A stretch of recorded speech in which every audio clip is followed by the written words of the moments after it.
Well, with that, we move to our next section. Um, we believe that most entrepreneurial stories begin with a hunch, a thought, and a spark of inspiration. With that in mind, we have our next speaker, Kerry. Kerry is a New Zealander who moved to Calcutta, now Kolkata, in 1999, and naively found an apartment at the doorstep of the city's largest red light district, a place where poverty is no stranger. Setting out to make a difference, he took upon the challenge of founding a business to bring hope and freedom for women trapped in the sex trade. After spending 2 years in getting to know their neighbors, Kerry and his wife opened the doors of FreeSet, providing 20 women with dignified employment and the freedom from prostitution. FreeSet products are now sold in more than 25 countries. Human trafficking, poverty, and social injustice are issues that Kerry grapples with every day. With a vision of seeing more than 10,000 women free, FreeSet launched a new business venture in 2012. The FreeSet Business Incubator aims to plant new freedom businesses at source and destination in West Bengal and Bangladesh. With that, I'd like to introduce Kerry on stage.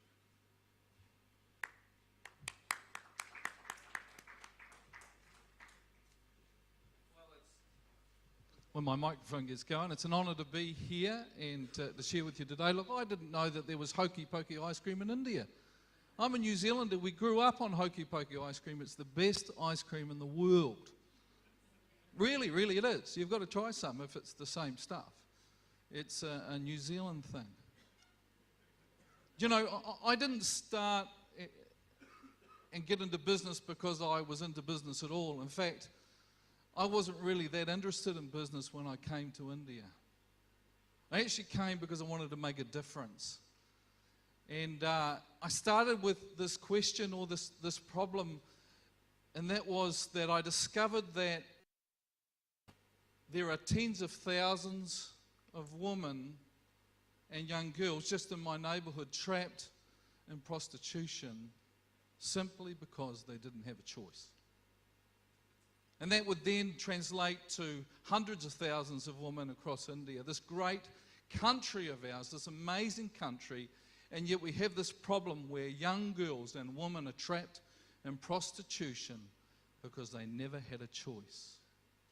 Now, I know that some of us, we can drive past women and we see women waiting for customers who are in prostitution. Where I come from, they call it standing in the line. And we can think, and this is what society around says to me, is that they are bad women. But if you get to know their stories, if you listen to their stories, it's very quite different.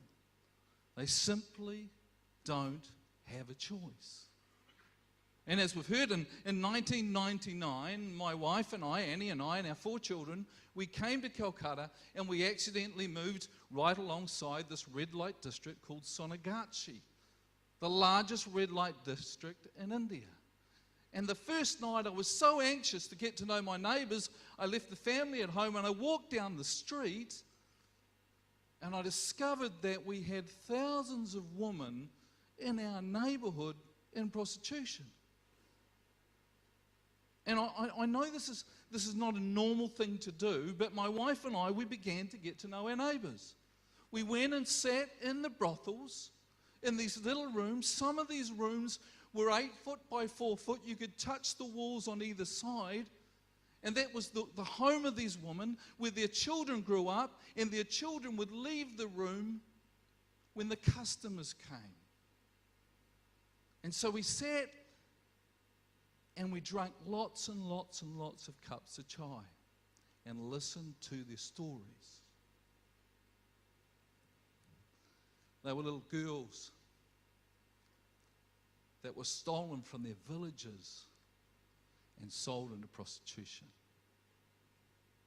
They were little girls that were married at 10 years old. And some of them were false marriages, and then they were trafficked and sold into prostitution.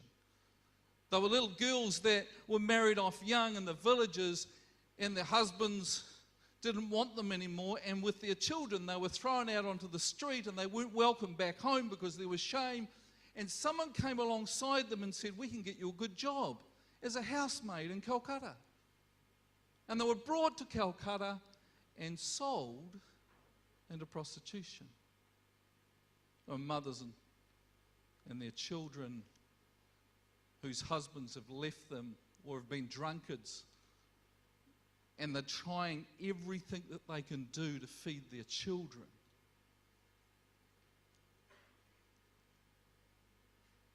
They sell the stuff that they've got. And when they've stopped and they've sold everything to feed their children, they're listening to their hunger cries, they sell the one thing that they can sell over and over and over again: their bodies. You see, they didn't choose prostitution. Their poverty, their vulnerability kind of chose them. They never had a choice. And so when we began to understand this, we had a simple question. If they never chose prostitution, what will give them a choice to be free? A simple choice, really. A simple choice. If this evil business, and I call it an evil business of trafficking and prostitution that exploits and robs these young girls of everything that they have, if this evil business got them into it, what kind of business could get them out? What kind of business could there be that would allow them the choice of freedom? You see, it's an economic problem, and it needs an economic solution. Now, we're really good at going in and rescuing minor girls, and that's getting better and better in our country, and that's great. But the problem is they're often sent back home again to the same poor villages where there's no money again, and they're re-trafficked. And the percentages of girls re-trafficked is really, really high. And in West Bengal, and I know there'll be other parts of India as well, you know there are village economies that rest on the sale and the placement of their own daughters into prostitution. We're talking mothers and fathers that sell their own daughters. Mothers and fathers are the traffickers, and it's been going on for generations. And there needs to be a choice. And so in 2001, we sat down with 20 women and we said, we've got this idea. We've never done business before. But we think if we started a business making jute bags and we sold them on the export market, we could pay you a good wage. And it could be a job of dignity that would give you hope and a sense that you have a future, and your children who go to school and they could get a decent education and they wouldn't be vulnerable like you were vulnerable. And these 20 women were crazy enough to trust these two Kiwis that didn't know anything about business. And so we started and we trained these women in sewing. My wife could sew, and so I said, you could sew, let's train them. And we got started. And we got our first order, 1,000 bags from New Zealand.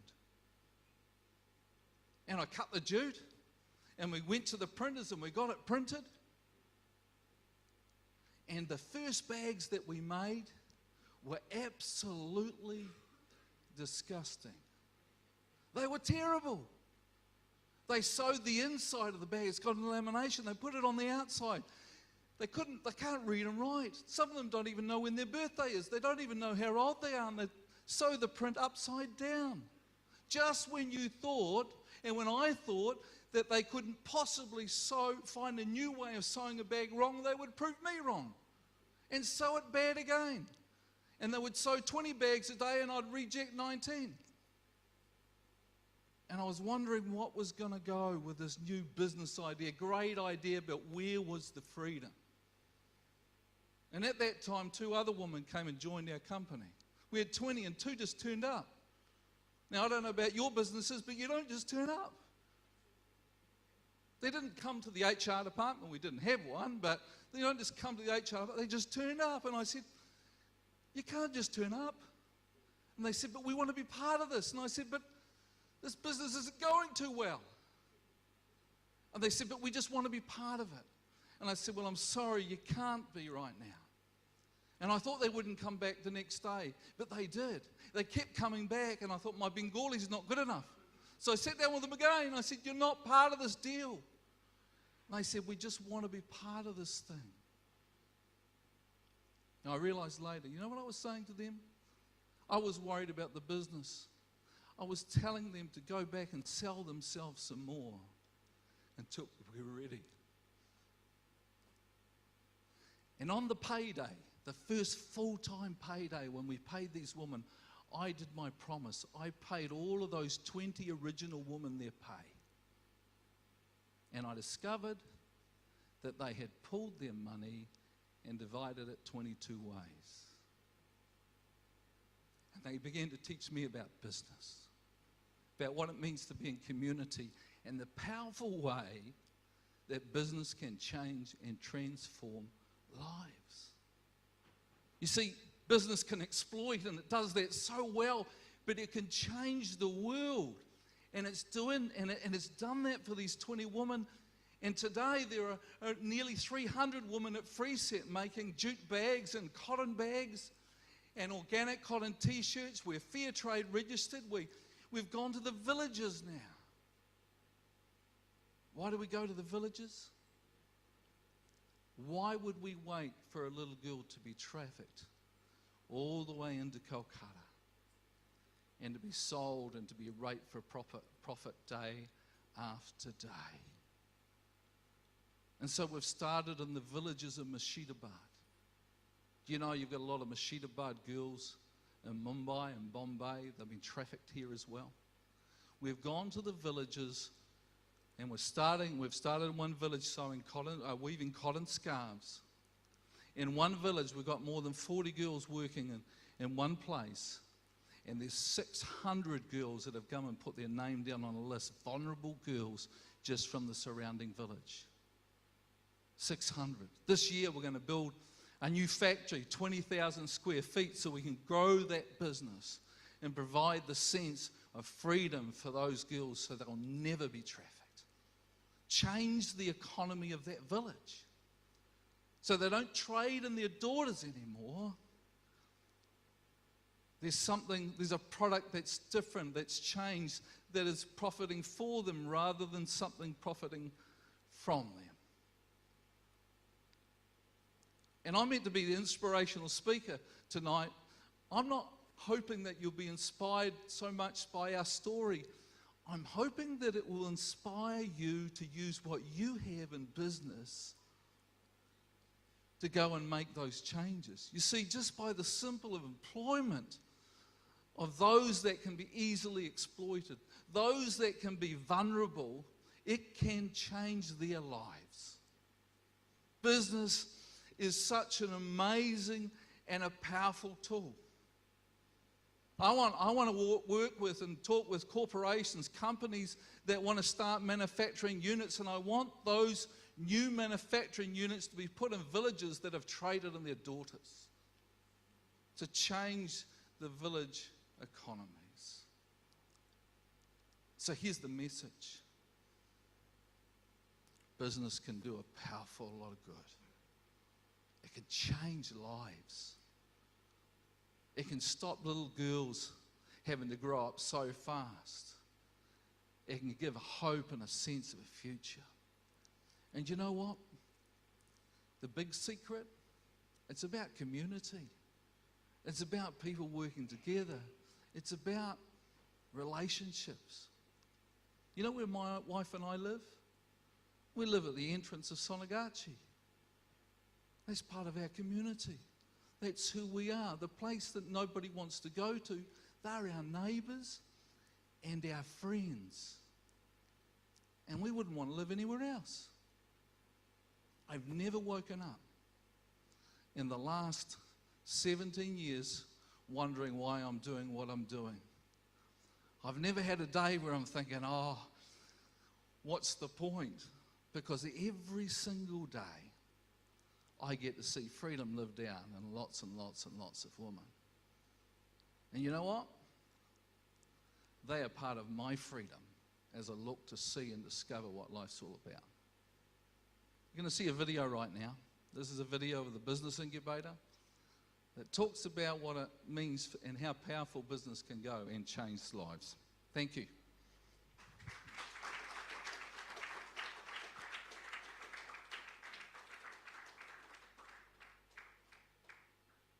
No other option. These girls are forced into a life of shame, abuse, and social rejection. Forced into a lucrative business in which they are the product. All because they had no choice. But what if we could replace this business that profits from them with one that profits for them? What if we could actually give them a choice? They could be free of this life that will consume them. Entire communities could be restored, transformed from ports of destruction to havens of life and growth. This even means that these women could change the lives of others, give young girls a choice that they never had. This is a huge task. It will take lots of help, lots of insight, lots of business partners from all over the globe, and it's worth it. We call these freedom businesses for a reason. It's not just a business, it's a choice. Your choice creates theirs, and the right choice changes everything.